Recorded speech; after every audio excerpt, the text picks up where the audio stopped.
designers with me. We have Jasmine Vernon, David Hopkins, and Garrett Colón. And in a moment, I'll have them introduce themselves, not each other, but themselves. And Garrett is actually his CCC premiered at onCCCon this week, so we'll start with him. Oh, hello. Thank you all for coming. Yes, I'm Garrett Colón. Like he said, my Red War for CCC was premiering this weekend. Housekeeping, it's been going great so far. I've also been doing a lot of work with the Roll Initiative, doing a bunch of CCC for them and Baldwin Games. I did some of their new Moonshae Isle CCC, which has been a lot of fun. I'm also heavily involved with the Lords Alliance, handling one of their discords and doing a bunch of work with that, and a lot of convention work. Happy to be here. Who wants to go next? I'll go. My name's David Hopkins. I guess a freelance writer for quite some time. I did some work in comics and pretty involved in the Dallas-Fort Worth gaming community. We've got an organization called Monkey Mind Tales, which we're trying to get off the ground, kind of a nonprofit convention organizing CCC writing group. I've been helping out with the Red War CCCs. I wrote Lost Ashes of a Wayward Gnome, and been getting involved with that. Our other two guests are far more involved in the sort of convention organizing D&D world, but you guys probably best know me as the guy that plays Tick Terry Tanner with Emerald Enclave. Nice. And last but not least, I'm Jasmine Vernon. I'm a freelance author. I've been writing for a couple of decades. Nothing really major until recently. I am a former local and regional coordinator for the Western Canada region. And I've been heavily active in the community for a very long time, way back as far as Living City. So, yeah, I've done a couple of minor little conventions as well. And, I'm looking forward to it. Awesome. So we had a talk earlier with some other CCC designers, and we kind of covered what CCC is, but tell us what the Red War is. Okay, I guess I'll start this off in more ways than one. The Red War started, I was playing with a group of friends of mine with the Windows to the Past, DDAL 00, I can't remember, 01 was it? Anyway, as we were playing it, there was the Enmity of Thay story award that was out there. And I thought to myself, how can I absolutely nail this award and be so well deserving of it that it's just like Tick owned that award. And so I thought it'd be funny interesting at least, to put together a declaration of war, send it out to some other high-ranking, rank 4, rank 5 Emerald Enclave people, see if they might be willing to sign the petition as well, and then send it to the AL admins and be like, so what you going to do? I just declared war on you guys. And what was interesting about it is Garrett and Jasmine and some other people started following suit with their factions, either responding to it, saying that we're against them doing this, or we're in favor of it, or we're split. And then all of a sudden, all of these online discussions sort of reacting to that initial petition created this sort of inter-faction player-led movement against the Red Wizards of Thay, which the AL admins then ran with and turned into an epic called the Red War. And then we were invited to write some additional CCC content to support that. And it's kind of developed into sort of a player-led viral initiative, really kind of playing off the idea of when you're a player and you're at a table with a DM, there's a give and take with the storyline. You say things, they riff off of that, and we're doing it in an organized play fashion. What happens when we present things to the admins and see how they riff off of it, and how we kind of take the away from the table headcanon and kind of weaponize it. So I don't know. That would be my take on it. What would you guys say? Well, for me personally, when we initially started this, we all thought it was just going to be some light online role playing and to get the community interacting with each other. And we had no idea at all the admins were even listening to us. And then when they started making their announcements through Asun and Dalon Ma and stuff, it's like, whoa, wait up a minute. We have to backtrack here. We need to take this more seriously because as faction leaders, now we're responsible for a developing plot. The admins are throwing in, and then they've got these hidden countdown timers and other faction things that were going on. We had no idea what was going on. So we all get together as faction leaders and we start planning what our response is going to be collectively. We tried 2 separate meetings. One was the interfaction communication meeting via Facebook. And then when we got more organized later, we did a Discord meeting called the Stillwater Summit, where we tried to hash out some kind of plan of attack for the 5 factions. It was supposed to be a few days long. It ended up being over a month, and nothing happened off it. We couldn't come to any kind of agreement. And then the Red War happened, and in all of our infighting and squabbling and stuff, we were caught with our pants down, metaphorically speaking. And do we freeze? Nice. Oh, that's all right. I can go in a little bit while Kalani gets everything sorted out. For the Red War, it was definitely just an interesting situation to be in. Leading Lord's Alliance a bit, I was 100% for the fight, ready to go.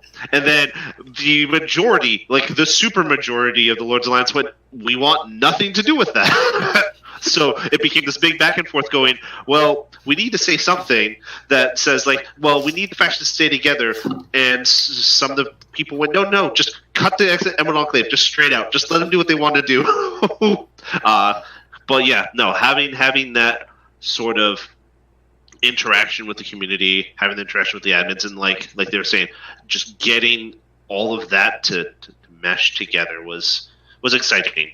I know there's still more going on. There's still all the ripple effects, right? I know that a bunch of the people in the Lord's Alliance are going to be putting together some documentation soon to send out to the public to further stoke the embers. So we'll see where that goes. I'm really excited to see where this keeps going, especially knowing that the Red War was just an opening salvo and what's to come.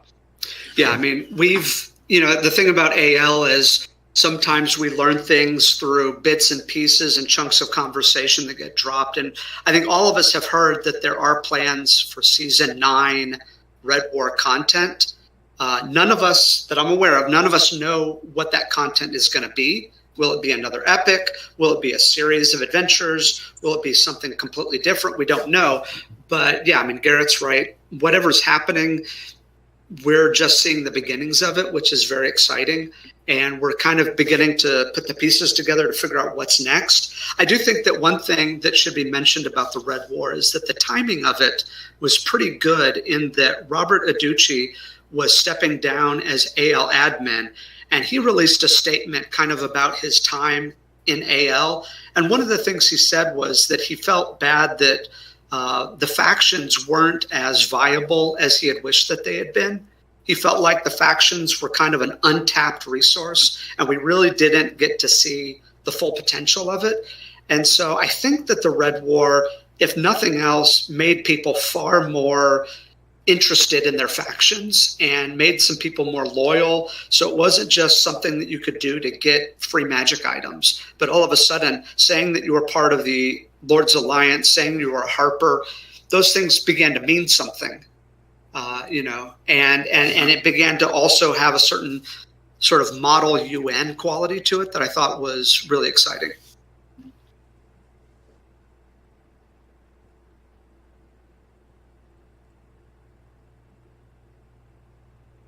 Nice.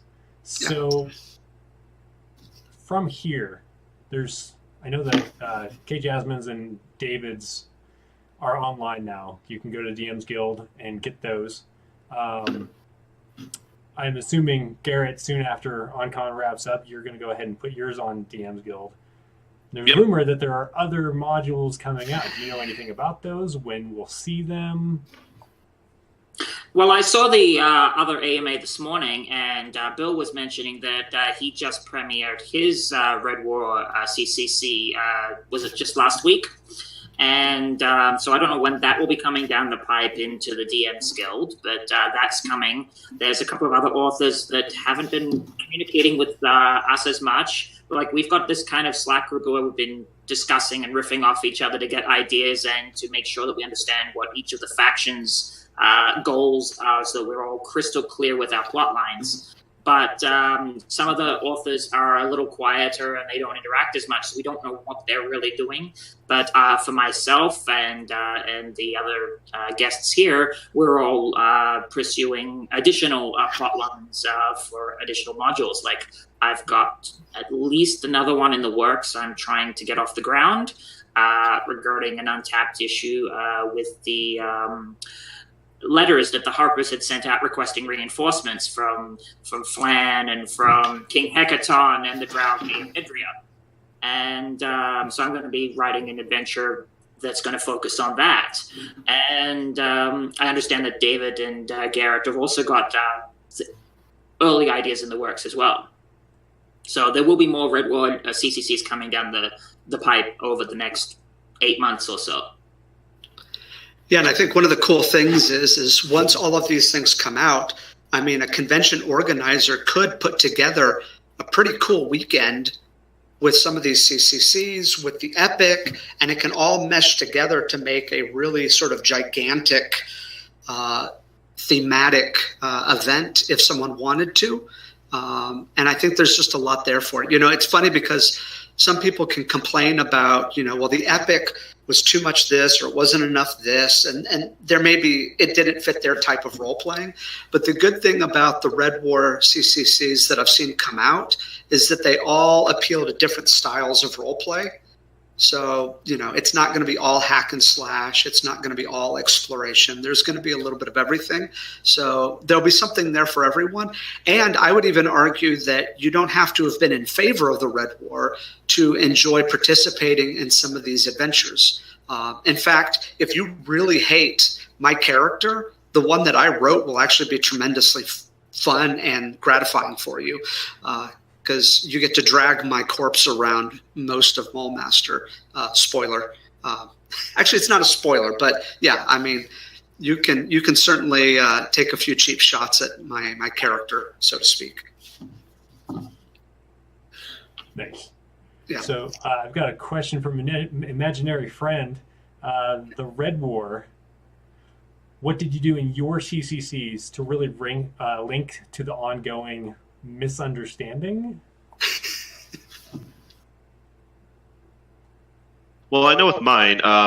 So mine being one of the first tier 3 ones with it, I really wanted to make it more faction neutral, where all the factions basically pull you together and go, so we left some problems back in Mulemaster, and it's set right before the Red War. So you start it, and they're like, oh, you have time, you're going to go look for this, and then you get in, and things go bottom up. So suddenly you're having to scramble around and try not to get captured or dealt with. And now you're starting to see the different subtle issues that were left behind and how they're getting played with, interacted with by the Thayans, by the civilians. So that's a fun go around.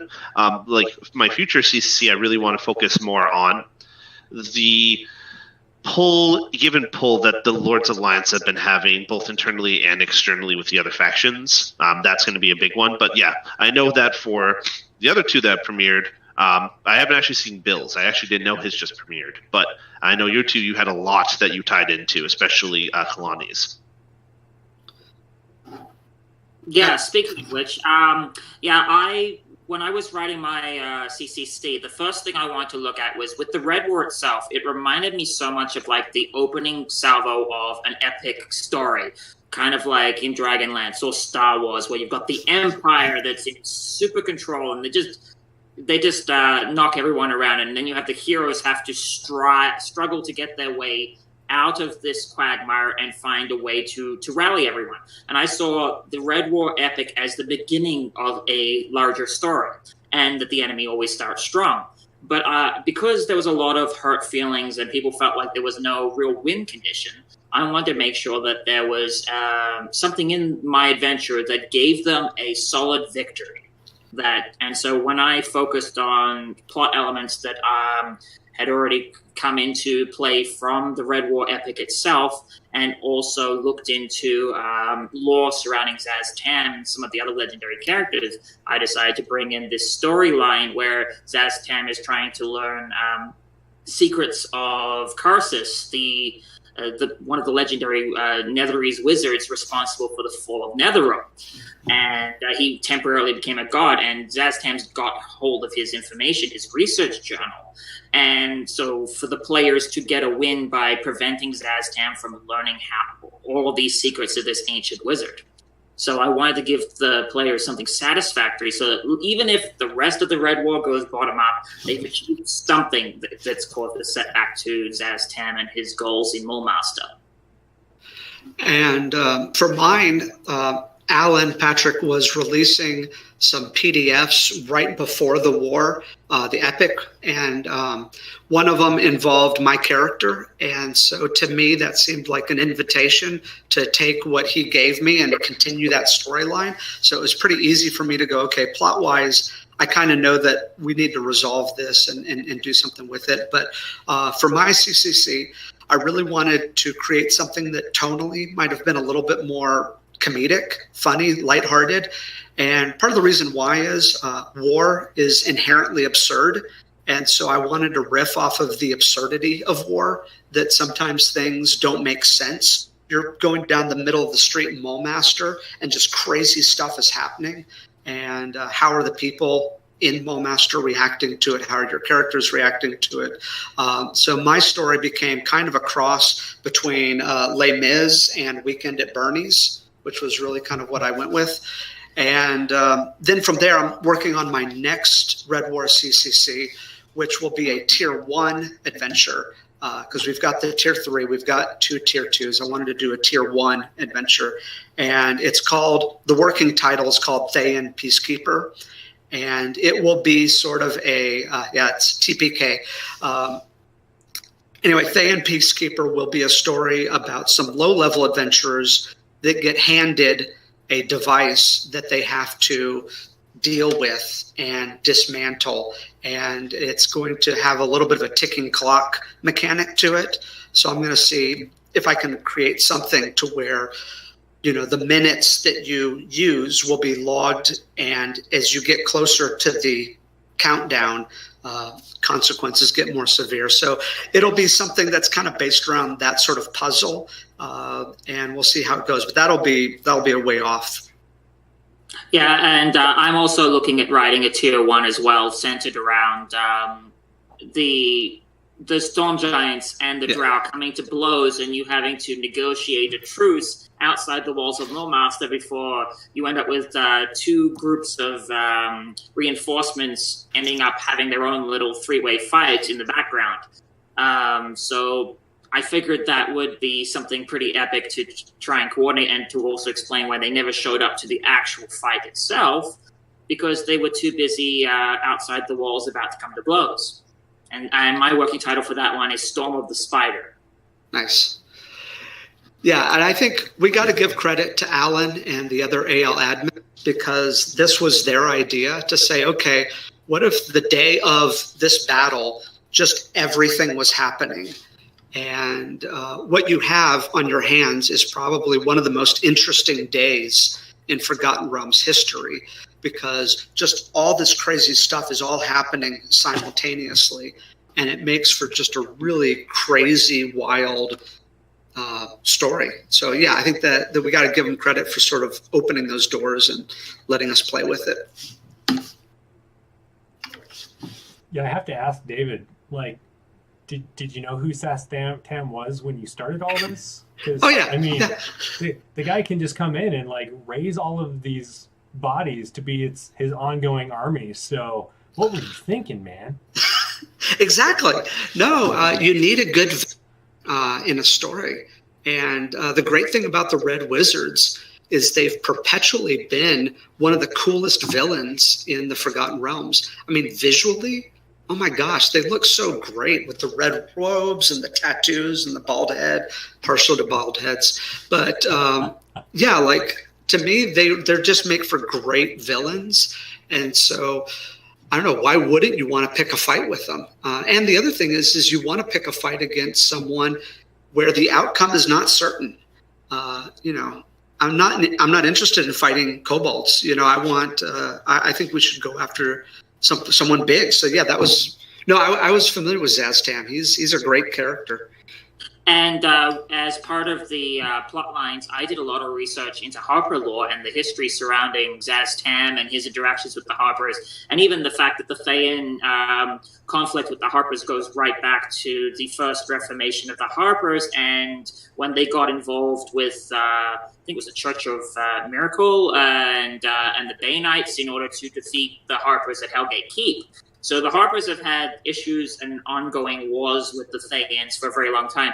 And when Tick made his Shadowtop Cathedral announcement, the Harpers are going, hey, we've got people who want to be allies with us for a change. Yeah. We debated amongst ourselves. We went with a poll online with the Harper group, and we thought we didn't have a lot of time to respond. So with 24 hours later, we took the poll for the poll, and we decided to make our response, which was, yes, we support this war. And then there was backlash in the Harpers after that, like, hey, wait a minute, we're not so sure about this. And it's like, so we created the division with the masked Harpers and the open Harpers for the people who wanted to continue to be more stealth and subterfuge and espionage based versus those who wanted to proclaim their identities openly and be the face of the Harpers during the war. Because we also needed people to interact with the other factions, so they needed to reveal themselves. So I took a page out of the Harper lore, going right back to when you had the Harp Star Wars and things where the factions were more open, the Harpers. And so I brought a lot of lore into it behind the scenes that a lot of people didn't know when I did the research on behalf of the other Harpers. So yeah, I mean, you bring up a great point. I mean, basically every other faction except the Emerald Enclave has a pretty heavy connection with the Red Wizards. The Harpers, the Zentarum, the Lord's Alliance. Order of the Gauntlet's still a pretty new faction in Forgotten Realms, but all of them except for the Emerald Enclave probably have a more valid stake in wanting to fight that fight. But for me, it was more Emerald Enclave had gotten a bad rap of being sort of the dirty hippies of Faerun, and it's a group of rangers and barbarians. So I was like, nah, I don't really see these people as a bunch of peaceniks, and I kind of wanted to blow that image to hell. And yeah, so it's this idea that everyone else is urging diplomacy, caution, let's do this right. And I just imagine the faction of the Emerald Enclave just Leroy Jenkins their way through this whole thing. So, question from the chat: were there any things that you wanted to include in your CCC? Things you particularly wanted to stay away from, and what do you feel worked out best of the things that you did? Well, I tried to downplay the necrotic kiss in my adventure because I felt there was already a lot of moving parts, and so I created less situations where the necrotic kiss would come into play because.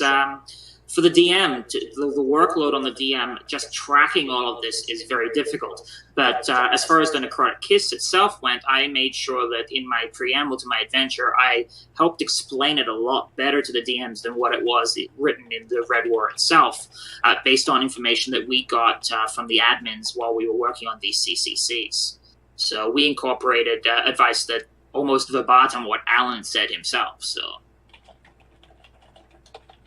Yeah, like for me, I tried to stay away from the elemental rips. So right, it's tier 3. People are pretty strong at that point. I tried to make sure that things that could be trimmed for time were cut and tossed to the side. right? Like moving between scenes. Sure, you're in the middle of a war zone. None of you are stupid. You should be able to duck behind a corner while something's coming by. Let's not do rolls for that. You're really more concerned with getting to that location. Now, if the DM wants to add that, sure. I was also really trying to ensure that no faction looked 100% clean, but that no faction was also totally left in the dark, right? Because, like everyone was saying before, right, the Emerald Enclave looks a little bit like hippies. The Harpers are afraid sometimes to, move out. Or the Gauntlet was completely divided right from the get-go on whether they want to do anything. So showing that bit of information and then just keeping it light throughout and saying, no, this is you just trying to resolve some things that, again, if you left it there would be bad from the long term. I was okay with that. When I do the next one in the future, if it's tier 1 or tier 2, I haven't really decided yet. I'm going to really hammer home some side plots I think will be interesting, but I have to sit down and really get that all done. So yeah, that's about my info there. Well, and for me, one of the things that I tried to avoid was really the front lines of the battle. I tried to pick a part of the city that hadn't been touched yet. I needed kind of a quiet area for things to take place because I wanted it. There's a group of citizens in Mulmaster, and I won't be spoiling anything here, but there's some citizens in Mulmaster who are making a stand, and it's pretty clear that they're just going to get blown away. And so it gives your party the chance to kind of save them. And so I didn't want to get in the thick of the battle. I wanted it to be sort of a quiet chapter in this larger war, just because there's so much going on in that epic that I just didn't want to have to tangle with it, and wanted to have kind of a clean slate that I could work in. And I even remember in our Slack channel just checking with everyone to make sure that we weren't crossing the map too much. And it seemed like we were all kind of spread out pretty easily. So that was my effort, was just to try and kind of find a square of the real estate that would work.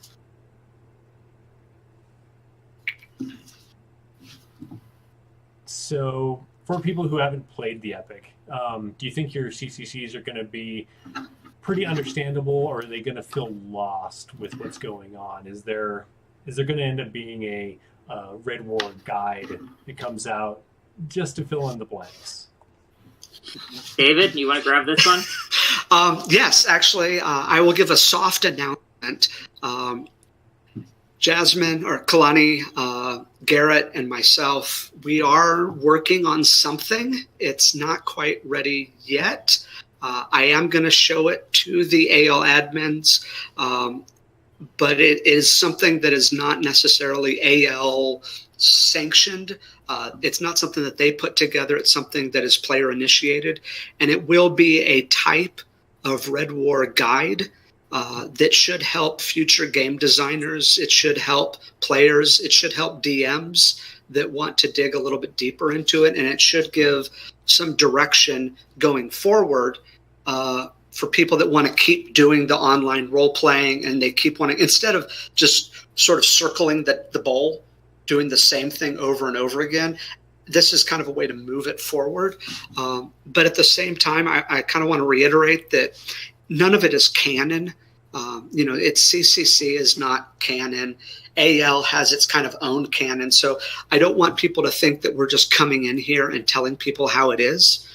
Instead, this is us saying this is how it could be and how it could be taken. And if you want to run with it, the thing about being a DM is that you could take something or you can move past it. And so that's kind of what I'm trying to do, is provide something that is an aid without it being annoying or feeling like we're overly restrictive. But at the same time, I'm not making any apologies for the fact that there are certain ideas that we're trying to push forward that I think when people get this document, people have really liked it. And people have had reasons to not like it, but everyone that I show it to has really enjoyed it. So it kind of surprised me. But then kind of coming back to the other question as far as with the I forgot the other answer. We were talking about the guide, and I lost track. What were we talking about? It doesn't matter. Long live the Verdantium, right? Yeah, there we go. Yes. So how long do you expect, or do you foresee Red War lasting as far as CCC stuff goes? Well, the initial wave of Red War CCCs is set during the events of the Red War epic itself. So it's a 3-hour window, plus or minus an hour either side of it type thing. So it depends on how many stories people can think of to come up with during that war. As far as post-war content goes, we all have ideas on what each of our respective characters and stuff. Now, mine is Malcolm Fenris has become an NPC now, and I've already on the forums I've already announced his plans going forward for other designers, and I have early workings of some post aftermath Red War CCCs that follow his adventures along with some other harpers and other characters. And also what they're getting people to do in the immediate aftermath of the Red War, while we're still waiting for the Season 9 content to drop. Now, as far as where the Season 9 content takes things, none of us have any ideas. But we are led to understand that it is the continuation after the initial volley, after Mulmaster's been taken over by Thay, what happens next. But we don't know anything else. Yeah. I don't know. I'm kind of with you guys. I hope that this gives everyone from all the different CCC writers, gives them an opportunity to write their own stories. And that's what I really want to see, is I want to see something that I haven't seen before, something that's interesting, exciting.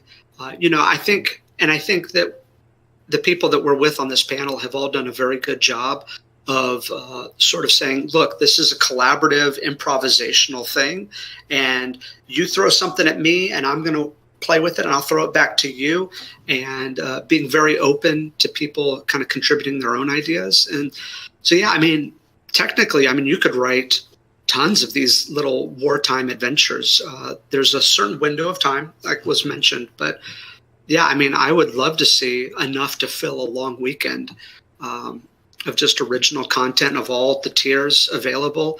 I know that CCCs and tier 4s have not always happened, but it would even be fun to have some stuff like that in the future, but that's not really in our control. And then as far as Season 9 goes, we can't be fighting the same war year after year after year. So I would like to see a progression and a resolution at some point in the future, and maybe something that opens up future opportunities for both faction and non-faction people alike. So I could see it going. I don't know, it's so tough because everything with Season 8 has been so crazy the past month or so. But I think once things settle down, we'll be able to kind of get our bearing and enjoy some stuff going on into the next season. So, yeah, at least another year of this stuff. And I hope that whatever comes next maybe it's away from Mulmaster, or maybe it's further in like maybe it's a year from now in in-game time, to kind of give us a chance to organize a little bit better. Here, all I really want is I just want to get onto Thay's store, step and kick Zaz's teeth in. That's all I really want. There you go. See, but in real talk though, yeah, I expect it to last like a good year and a half, right? Like they were saying, the first salvo came out. We've had 2-3 months to get it all settled. But normal CCC takes 9 months, right? Minimum, 9 months minimum. So we're not going to start seeing any other ones that come from other regular groups for 6 more months from now at the very least. We're not going to see it until March. So yeah, until then, that's when we're really going to see how many people are interested in doing it, how many people, how many different ideas that, because as we said before, a lot of the groups that are maybe writing CCC probably aren't talking on the Slack group that we're in. So it'll be a huge boost to the community to see where everyone starts to take it once that's going through. Listen, we can dream about kicking Zaz's teeth in, but I'm hoping one day it might happen. We fought enough simulacrums. I'm ready for the real deal. That'd be nice. Wizards are tricky creatures, man. You're not wrong. Listen, Prince Doran is just a peasant fighter, just a fighter with a stick, and it's tough some days. That's all I have to say on that. It would be really nice if we could get the permission long-term from the admins, if they can get permission through Wizards of the Coast, to have a conclusion with Zaz-Tam that's actually canon, even if it comes out through a hardcover or another epic in the future. Like, we had Vorgen Shirax kicked out of Flan, and Flan reclaimed in DDEV4. Be nice to see what happens in the future, and I suspect that after the season 9 content's over, there might be another epic to wrap up the finale of the Red War itself. Yeah, agreed. Yeah, especially where not season 5, 5th edition was all about the gods stepping back.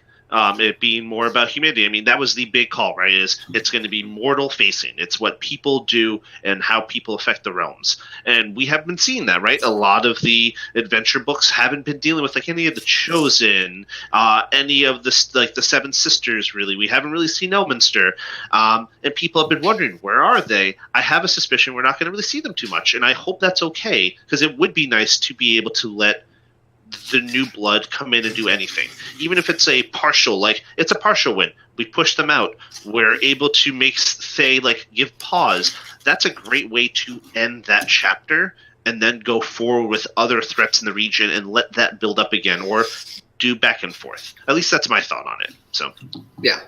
And I know this may sound hypocritical coming from someone who's kind of hogged the spotlight, but I really hope that some of my character Tick, I hope he kind of steps back a little bit, which, as I said, sounds crazy because when have I ever stepped back? But I would love to see some new heroes come up. And even in our Emerald Enclave Facebook group, it's really exciting to see some people put their characters out there and people responding to them. So it's not just, me hogging the spotlight or another character, but we sort of create an avenue for other people to become heroes. And so, yeah, I would like to see some new brave people kind of stepping forward and really making a name for themselves, because that's part of the fun of D&D, is that your character becomes a hero. And so, yeah, that's what I would love to see, is just more people taking their character and just making a name for themselves in the Adventures League. Yep. So join the Facebook groups for your faction, people. That way you can bring your character to the forefront and you can have a voice. Yep. So, fun fact: one of the NPCs that is in my adventure was a orc wizard that one of the big AL Discord groups had a big love for. And I brought up to him. I was like, "Hey, your wizard looks hilarious. You're already talking about kind of retiring him because he had his big day. Would you like him in?" The whole group was like, "Yes, send him in, put him in." And they are super excited. And it's great to see that, right? Like, to give a group a chance to be like, no, this is a group character that this whole Discord server has loved forever. Let's put him into an adventure. You can interact with him and then go from there. And now other people get to play with him. So they're thrilled. And I was thrilled to be given that opportunity to put that. So that warmed my heart. Now, I've had people ask where Malkin and Tick have become NPCs. I've been asked is Doran Tick hasn't been an NPC. Oh, that's right. You're not anymore because you are now back to live. I have a special cert just to clarify that Tick has never been an NPC. That's right. I remember you getting that cert. Yeah. So people asked if Doran would go somewhere down that route, and I was like, maybe one day. It's tough, right? It's letting your children out to go in the big world. So it's. I'm not ready yet. I know Malkin was ready, but also Malkin's doing big things. It's really great to see where that's going to go. But yeah, I'm excited to see where other people come up. Oh, a couple of the harpers have also become NPCs. So a lot of our leadership has retired from being the leadership on the Discord group. We're still there to play our characters, but we're background characters as NPCs. Includes Malkin, and it includes Professor Jundavai, I believe that's how you pronounce it, and also drawing a blank. There's a few others that have also stepped back, so there is room for new blood to come in and to shape the next chapter and to see what happens. After we kind of all were responsible for the first part, it's for everyone else to step in to continue the story. Yeah, absolutely. So do you see any other kind of effects that you would like to see coming out of the Red War? Example that keeps coming to mind for me is, this is all in Mulmaster, but war really affects the world. So what else in the Moonsea do you see this having repercussions on? I don't know. I personally would love to see a naval battle thing out on the moon itself. That would be a lot of fun. I know they're out there, but I haven't seen as many seafaring adventures. I think something like that could be a lot of fun. I don't know what it would look like. I don't know what shape it would take, but that to me would be fun, is just taking the battle out of an urban environment and see what would it look like in the mountains, what would it look like out on the ocean or on the sea, what would it look like, a battle out on the desert. So I would love to see different environments. That would be fun just from a mechanical standpoint. And also, I know we've always struggled with it, but how do we do large-scale warfare in 5th edition? It's tricky. I don't think there's an easy answer to it. I know that people have created some solutions to it, but it's just hard. And I would love to see some more mechanics that play with those ideas. Of mass combat, I think would be a lot of fun. Given the way that the Red War epic ends, I'm not going into too much spoilers, Malkin himself has suggested that the factions should strongly consider refortifying and reclaiming Zental Keep, for the fact that Zastam is most likely to eventually turn his eye to reclaiming its riches, given the lore and history he has with Manchun and the more evil side of the Zentarum history.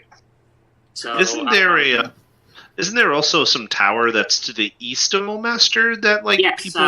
Hellgate Keep. Yes. And actually, I don't want to spoil too much, but I'm actually looking at writing some post-war content surrounding Hellgate Keep itself. Yeah. No, I want to see us go to Thay. Just straight up, I want to start moving to Thay. I really want to see some after effects of, again, like they were saying, with Zental Keep, with other. I want to see that march. I want to see Thay starting to go, hey, we're here. We've set up operations. We have sigils, cliffs. We have everything ready. We can start moving people in and out. Let's start just pushing a bit. Get towards, the deserts. Go to the mountains past the Moonsea and start really spreading out. What might happen? Well, Cormyr let us do that. The Dale Lands. I think it'd be nice to just see that spreading influence, because Zaz isn't going to just stop with the Mulmaster. That's just a starting point. The Moonsea itself, it's a really massive location. It looks deceptively small on the map, but if you actually look at the scales of Faerun, it covers, the landmass of Faerun covers about 3/4 of our globe, if you put it to a Google Earth. And it's a really strategic location, and he's got a foothold right smack in the middle of the Moonsea. From there, he could branch out to the Silvery Moor. He could go attack to the west in the Sword Coast. He's got a lot of options there by gaining a good solid foothold in the Moonsea. Yeah. And I think I agree with Garrett. It would be great to have an adventure move into Thay itself. It's such an exotic and mysterious land, very dangerous. It seems to have everything that an adventuring party would want. Yeah, I really think some spy adventures or anything, intrigue over there would be great. But that's again, right, with CCC, that's mildly out of scope because we're stuck in the Moonsea, unless you're one of the regions, and even then, now they're in that specific region, right? And we don't do tier 4, and right now, like with our original set of Red War, those had to be set during the time of the Red War. Going forward, now we can start spreading out and doing after. So we'll definitely see where that goes. Yeah. So you guys have brought up Zental Keep a few times, and I also find it interesting that none of you have mentioned the Zents being involved in the Red War. What are they doing right now? They tried to buy everyone else off and play one against the middle. Yeah, that's what I even wrote, with mine, I wrote specifically the Zentrum were like, yeah, no, we're just happy to watch all the other factions get egg in the face. We're here to keep the people safe and to, just grab anything that we might get as we're here. And which is fair, right? Like in Mulmaster, the Zent Ghetto is one of their big homes. Same thing with Zental Keep. They want to keep their people safe. And like Kalani said, it was all about, for the Zentrum, all about getting as much as they could while keeping their people safe. So play everyone off against each other, go for it. And make profit, make friends. The Harpers offered to really push to get the Zentarum in the Zent ghettos to obtain full citizenship status in Mulmaster and to dissolve the ghetto. And the Harpers had no interest at all in the politics of the post-war scenario. They were looking at saying the Lord's Alliance, they're the most versed at dealing with the politics. The Enclave and the Harpers, we can fight the fight on the battlefield with the Gauntlet, and we'll get the Zent involved because we'll champion their cause of obtaining citizenship. It didn't go over well. No, I love the Zentarum. In fact, during the convention that my CCC debuted, I showed up in full cosplay, dressed up as Tick, and I gave a little battle speech. The convention organizer wanted me to do that. And it was really nice of him to allow that. And I kind of called out all the factions. And I said in that speech that the Zentarum are the most honorable among us. And I really do think that that's Tick's perspective, because the Zents are the ones who really said, the people of Mulmaster are our people, and we are going to protect them. And I thought, wow, the Zents are going to surprise you. And that's the great thing about that faction. I mean, obviously, I'm an Enclave guy, but I think that the Zentarum is one of those factions that will always keep you guessing. And just when you've got them pegged as one thing, they'll do something else. And in that way, I think that they're an incredibly dangerous faction, too. I think that any one of these factions put in the right circumstance could do real damage to Thay. And I think that the Zentarum could just absolutely mess up their infrastructure just from the inside, could just tear them apart with the right bribes, with the right sabotage, with the right sort of spy activity. And so, yeah, they're a great faction. But that was the thing that really impressed me about them during the Red War, was their statement that Mulmaster, their people are our people. Awesome. Do you guys have anything to add?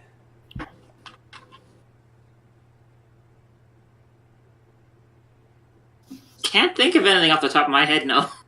Okay. Well, we'll go ahead and wrap it up. Thank you all for being a part of this, for giving us all the information, and I hope your CCCs do well on DM's Guild. Thank you. I'll go ahead and link those on the YouTube video once this goes live. And yeah. Where can everyone find you guys on the internet? Well, I am DM_GMC on Twitter. You can find me in the Lords Alliance Facebook or Discord group. And I'm all over the place elsewhere. You can find me on Facebook in the group. I'm extremely active on there. That's probably the fastest way to get in touch with me is through that. I'm on Twitter as @DavidHopkins, and you can just drop me an email at davidhopkins@gmail.com. I'm also on Facebook at KJ Vernon. I'm also very active in the community in both the DMs and the main group for the Adventurers League and the Harper's Den. I'm quite an active participant in the Harper's Den, both on Discord and on Facebook. So if you want to get a hold of me, you can drop me a line either way. Awesome. Well, thanks so much for joining us. I hope everyone is having a good time at onCCCon. This is the last day, so yay. Thanks again, you guys, and we'll talk to you later. All right, thank you. Yeah, thank you. Have a good one.